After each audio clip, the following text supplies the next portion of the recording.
Bismillahirrahmanirrahim. Assalamualaikum warahmatullahi wabarakatuh. Berita Al-Hijrah 4 Mac bersama saya Wan Kamaruddin Ibrahim dan jurubahasa isyarat Azlina Muhammad Isa. Tajuk utama malam ini. Kerajaan bersedia pindah Perlembagaan Persekutuan Perkasa Mahkamah Syariah. Daripada makruh kalau tak jaga juga sampai peringkat terkoyak kain, sampai nampak aurat, dah berubah daripada makruh kepada haram.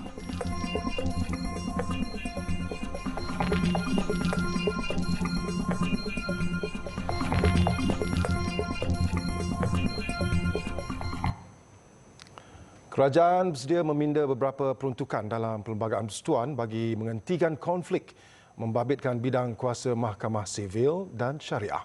Menteri di Jabatan Perdana Menteri Hal Ehwal Agama, Datuk Dr. Muhammad Naib Mokhtar berkata, langkah itu selari dengan saranan Jawatan Kuasa Khas mengkaji isu berkaitan kompetensi Dewan Undangan Negeri DUN dalam menggubal Undang-Undang Syariah.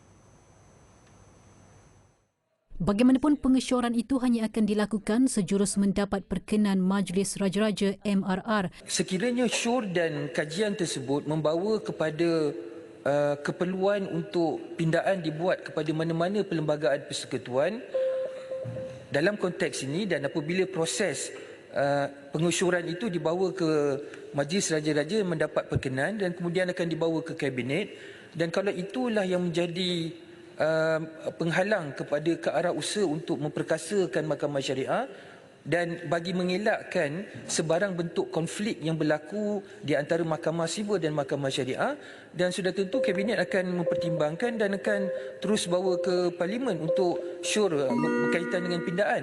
Beliau berkata demikian bagi menjawab soalan asal Datuk Ahmad Saad Elias Yahya, Perikatan Nasional Pokok Sena, berhubung kesediaan kerajaan untuk meminda Perlembagaan Persekutuan bagi mengatasi konflik di antara kedua-dua bidang kuasa mahkamah terbabit di Dewan Rakyat hari ini. Sementara itu, beliau menjelaskan jawatan kuasa khas itu juga sedang menjalankan kajian berhubung konflik bidang kuasa secara menyeluruh dan tidak hanya memberi fokus kepada kompetensi DUN semata-mata. Jawatan kuasa khas juga telah merancang untuk mengadakan sesi libat urus dengan pihak-pihak berkepentingan termasuklah Ketua Hakim Syar'i negeri-negeri, mufti negeri-negeri, Majlis Agama Islam negeri-negeri, wakil daripada institusi Islam, mantan hakim dan beberapa individu serta pihak-pihak lain mengikut keperluan dan kesesuaian untuk memberi input, pandangan dan cadangan daripada jawatan kuasa khas terhadap isu yang dibincangkan. Kontroversi berhubung pertindihan kuasa antara Mahkamah Sivil dan Syariah kembali hangat selepas Mahkamah Persekutuan memutuskan bahawa 16 kesalahan di bawah enakmen Kanun Jenayah Syariah _1 Kelantan 2019 adalah batal dan tidak sah susulan tindakan seorang peguam mencabar enakmen syariah berkenaan.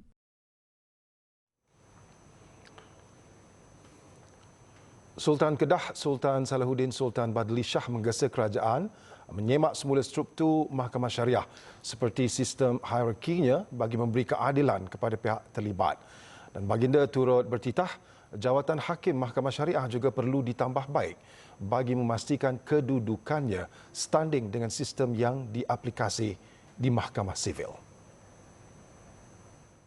Selain dari aspek pembangunan dan fiskal, beta ingin memberi penekanan kepada aspek kehakiman negeri, iaitu institusi Mahkamah Syariah sebagai langkah pemerkasaan penubuhan Mahkamah Syariah hendaklah diletakkan dalam Undang-Undang Tubuh Kerajaan Kedah.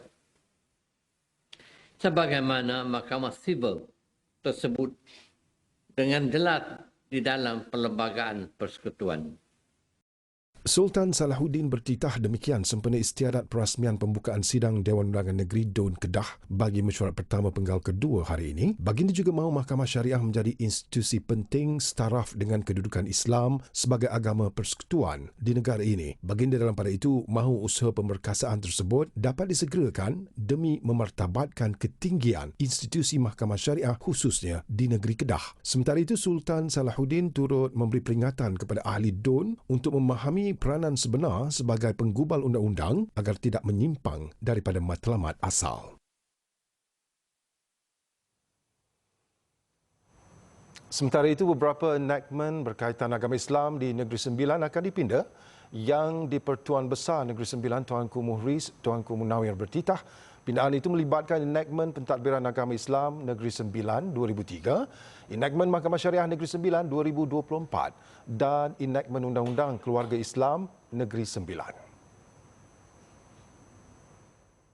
Titah baginda, semua inisiatif ini dijangka dapat memantapkan lagi pentadbiran agama Islam di negara ini. Baginda bertitah demikian pada Taklimat Hal Ehwal Islam Negeri Sembilan 2023 di Port Dickson. Sebelum ini, Menteri di Jabatan Perdana Menteri Datuk Dr. Muhammad Naim berkata, pindaan terhadap enakmen Kanun Jenayah Syariah Negeri agar tiada lagi pertindihan dengan Mahkamah Persekutuan tertakluk kepada bidang kuasa agama negeri dan perlu mendapat perkenan daripada Sultan dan Yang di-Pertua Negeri masing-masing. Kerajaan Persekutuan katanya tidak mempunyai kuasa untuk memaksa negeri meminda peruntukan tersebut.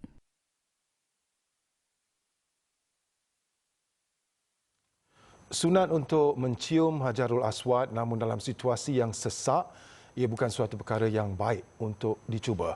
Demikian pandangan pensyarah Fakulti Pengajian Islam Universiti Kebangsaan Malaysia UKM, Profesor Madya Datuk Dr. Muhammad Izhar Arif sebagai mengulas sebuah video yang tular di media sosial. Jelasnya perkara sunat itu boleh menjadi haram jika mendatangkan mudarat dan fitnah kepada jemaah. Sebelum ini, tular seorang pempengaruh memuat naik kandungan di media sosial yang memaparkan visual bersesak untuk mencium Hajarul Aswad bersama pekerja wanitanya ketika menunaikan ibadah umrah. Saya tak nampak ia suatu perkara yang baik untuk kita cuba. Tambahan pula kita bawa orang perempuan. Sehingga kan orang perempuan tu terhimpit-himpit, orang lelaki pegang sana pegang sini, kita pun dah tak tahu, dan kawalan antara lelaki dan perempuan itu tidak terjaga sehingga mendatangkan mudarat, membawa pada fitnah, maka hukum sunat itu sudah menjadi kepada makruh. Daripada makruh kalau tak jaga juga sampai peringkat terkoyak kain, sampai nampak aurat, dah berubah daripada makruh kepada haram. Tambah beliau, jemaah yang menjalani ibadah umrah perlu mematuhi hukum hakam yang telah digariskan dalam Islam dan memperbetulkan niat untuk beribadah. Visual berdurasi 1 minit 47 saat itu mendapat pelbagai reaksi daripada warganet selain turut mempersoalkan niat sebenar ibadah umrah berkenaan.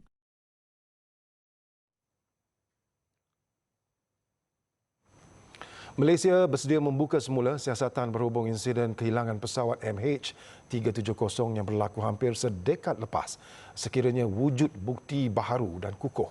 Dan kenyataan itu disuarakan Perdana Menteri Datuk Seri Anwar Ibrahim ketika lawatan rasminya ke Australia.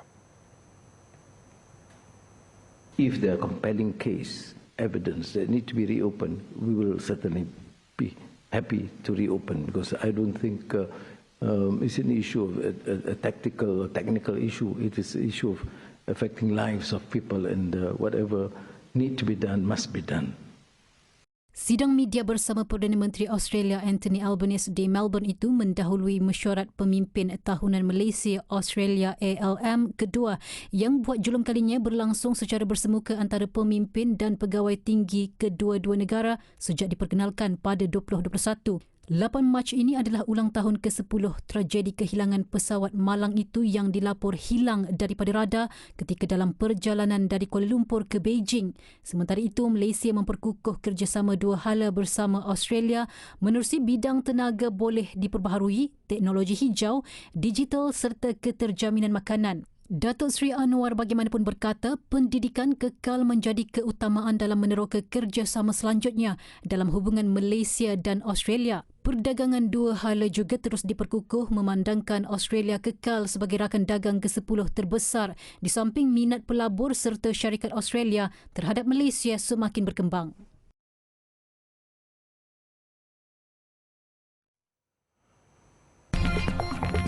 Truk bantuan dibom lagi.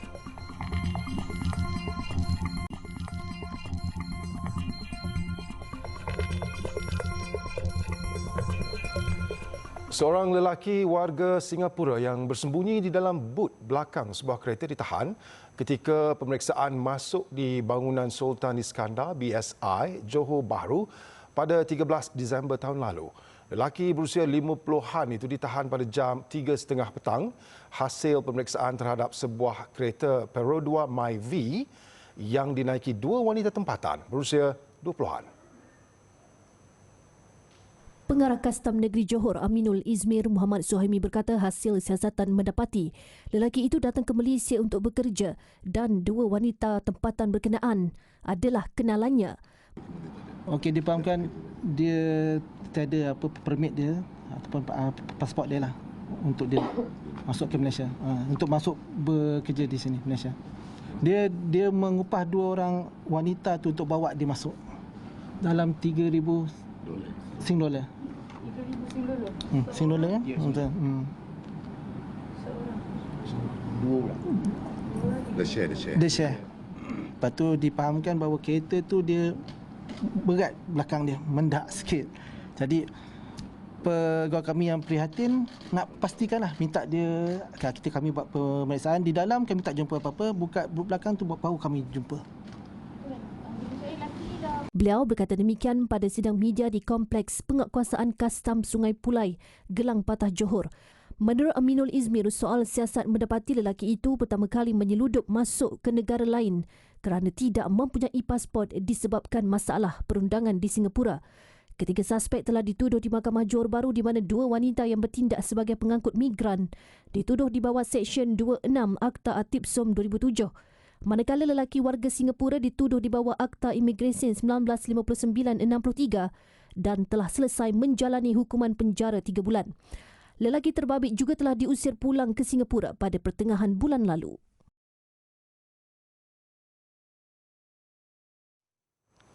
Sementara itu, Kastam Johor berjaya membongkar kes pengedaran dadah dalam serbuan di Durian Tunggal pada 14 Februari lalu.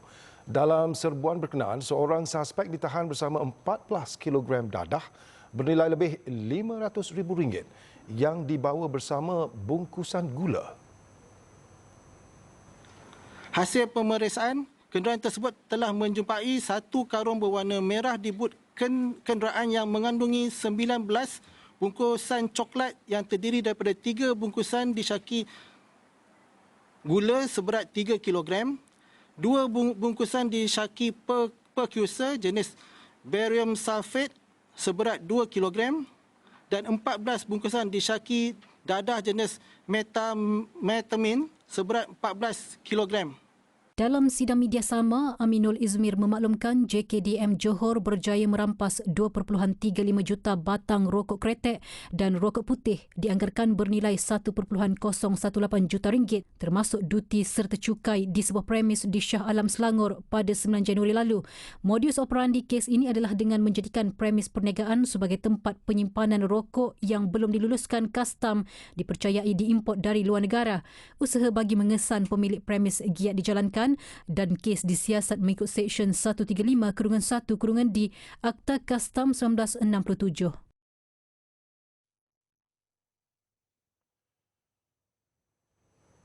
Kementerian Perdagangan Dalam Negeri dan Kos Sara Hidup KPDN Pulau Pinang giat menjalankan ops catut bagi mengesan peniaga yang mengambil kesempatan menaikkan harga barang meskipun tidak terlibat dengan kenaikan cukai perkhidmatan. Pengarahnya S. Jagan berkata tindakan tegas akan diambil di bawah Akta Kawalan Harga dan Anti Pencatutan atau AKHAP 2011 terhadap peniaga yang bertindak sedemikian. Kita juga di KPDN mulai 1 Mac telah jalankan ops kesan di mana ops catut juga dijalankan di mana kita cuba kesan peniaga-peniaga yang sepatutnya sektor tu tak dikenakan SST, dia cuba kenakan SST. Ataupun apa-apa yang salah dalam yang 8% ke, ada yang kita dapat aduan, contohnya di negeri lain lah, kita tengok SST sampai 10% di charge. Tapi tak terjadi lagi di Pulau Pinang lah. Kita ada satu tim yang under enforcement pun sedang memantau perkara ni untuk tiada pihak yang mengambil kesempatan ketika SST ni. Jegan turut meminta pengguna menyalurkan maklumat serta bukti berkaitan kenaikan harga kepada KPDN dan pihaknya akan menjalankan siasatan serta-merta Beliau berkata demikian pada sidang media selepas melancarkan program jualan Ihsan Rahmah kembali ke sekolah peringkat Pulau Pinang di sebuah pasaraya di Seberang Jaya hari ini. Bermula 1 Mac 2024, kadar baharu SST dinaikkan kepada 8% berbanding 6% sebelum ini sebagaimana diumumkan dalam pembentangan belanjawan 2024 pada Oktober lalu. Kadar baharu ini tidak merangkumi perkhidmatan untuk makanan dan minuman, telekomunikasi dan tempat letak kereta. Langkah itu adalah sebahagian daripada usaha kerajaan untuk meningkatkan daya tahan kewangan negara di samping mengurangkan defisit belanjawan.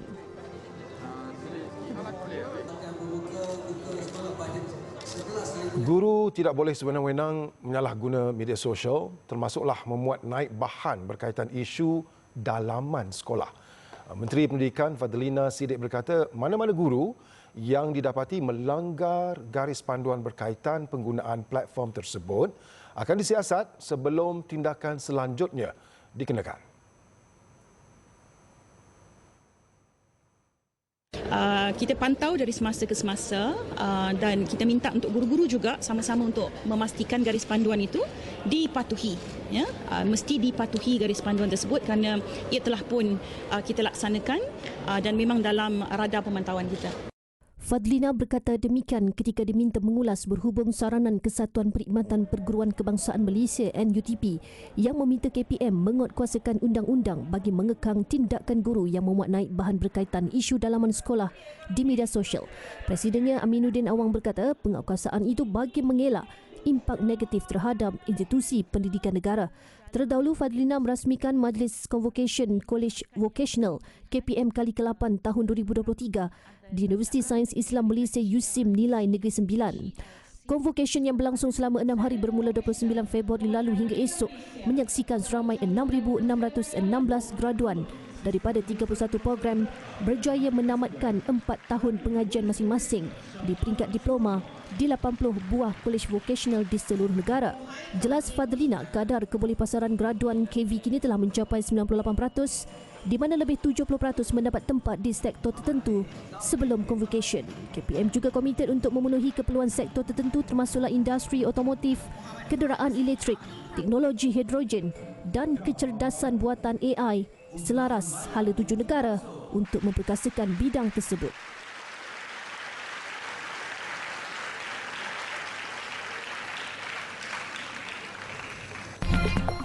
Harapan genjatan senjata ketika Ramadan masih suram.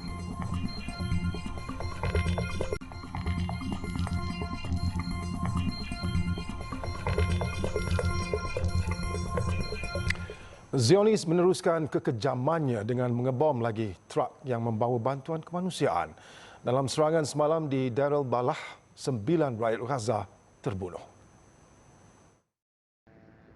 Truk berkenaan membawa bekalan bantuan makanan dan juga sukarelawan dalam perjalanan menuju ke bahagian selatan untuk mengagihkan sumbangan itu untuk pelarian Palestin. ضربتهم الطياره صاروخ واحد زنانه اجينا نسعف لحقناش ضربتهم كمان صاروخ طلعوا 8 اشخاص اشلاء مقطعين يعني وهم رايحين محملين مساعدات هيتهم على الجنوب كابونير كان سيارة اسعاف منهم قدام ما قدرش ترجع لهم. كنا موجودين قاعدين هنا قبال بيوتنا فجوا السياره عدت عنا دخلت في جنبه كانت سياره اسعاف طلعت عنا سياره الاسعاف كل ما فطنا ولا صواريخ قدحوها صاروخ فرطينا يعني من فزعة الصاروخ بالنا نهرب والله بالنا نجري للسياره نسعف المصابين فجينا نجري فقبل لا نصل ضربوا الصاروخ الثاني. Sebelum ini Deir al-Balah didakwa antara lokasi yang berada dalam zon selamat.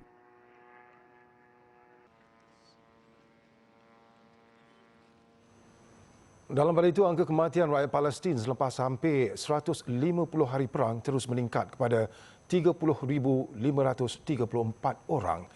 Zionis mula menyerang wilayah Gaza tanpa henti dan tiada petanda akan tamat walaupun rundingan genjatan 6 minggu dilaporkan menunjukkan petanda positif.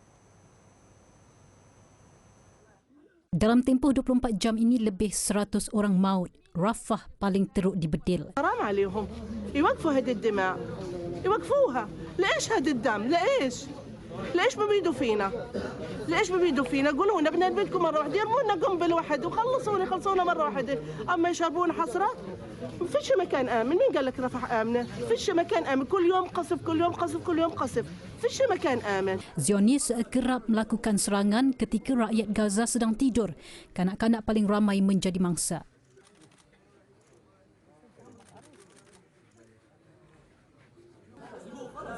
Naib Presiden Amerika Syarikat Kamala Harris membuat kritikan keras dan terbuka kepada Israel yang melakukan genosid setiap hari di Gaza.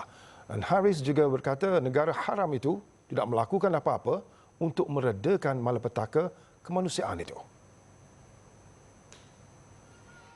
Kenyataan keras itu dikeluarkan pemimpin kanan Amerika Syarikat di Alabama semalam ketika pentadbiran Joe Biden menghadapi tekanan dunia terhadap isu Gaza. Dalam ucapannya juga, Harris menggesa gencatan senjata 6 minggu disegerakan. And given the immense scale of suffering in Gaza, there must be an immediate ceasefire. For at least the next 6 weeks, which is what is currently on the table. Beliau dalam pada itu turut menegur Zionis yang mengacau bantuan di Gaza yang sepatutnya ditingkatkan tanpa sebarang alasan dan halangan. Rakyat Gaza katanya sedang kelaparan dan semua pihak katanya perlu bertindak.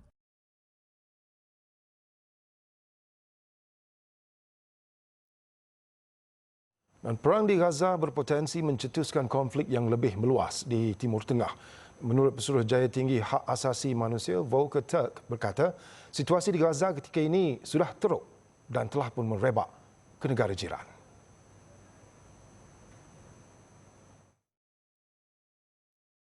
The war in Gaza has already generated dangerous spillover in neighboring countries, and I'm deeply concerned that in this powder keg, any spark could lead to a much broader conflagration.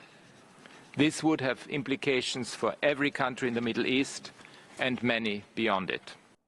Jelas Turk adalah penting untuk semua pihak melakukan segala yang mungkin sekarang untuk mengelak konflik memburuk. Ketika ini negara jiran sudah terkesan dengan peningkatan tentera Israel di Lebanon yang amat membimbangkan. Selain membunuh orang Gaza, Israel turut berperang dengan Hezbollah, namun orang awam menjadi mangsa apabila lebih 200 sudah terkorban manakala lebih 90,000 rakyat Lebanon hilang tempat tinggal.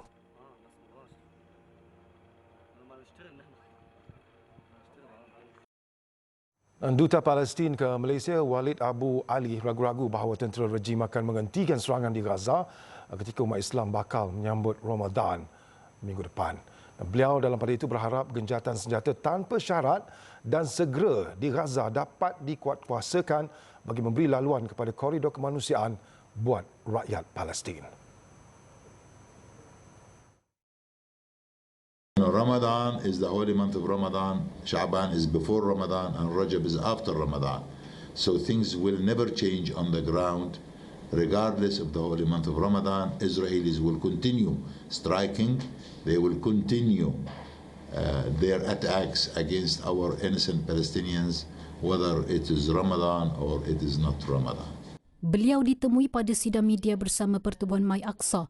Palestin katanya menzahirkan penghargaan kepada kerajaan dan rakyat Malaysia atas sokongan teguh terhadap negara itu semasa sesi pendengaran awam di Mahkamah Keadilan Antarabangsa ICJ di The Hague. Malaysia yang diwakili Menteri Luar Datuk Seri Muhammad Hassan mendesak Israel agar menghentikan semua pencabulan dan serta-merta berundur dari wilayah Palestin yang diduduki serta memberikan hak kepada rakyat Palestin untuk menubuhkan negara sendiri. Sekurang-kurangnya 30,410 orang penduduk Palestin terbunuh dan lebih 71,700 lagi cedera dalam serangan berterusan Israel ke atas Gaza sejak Oktober lepas.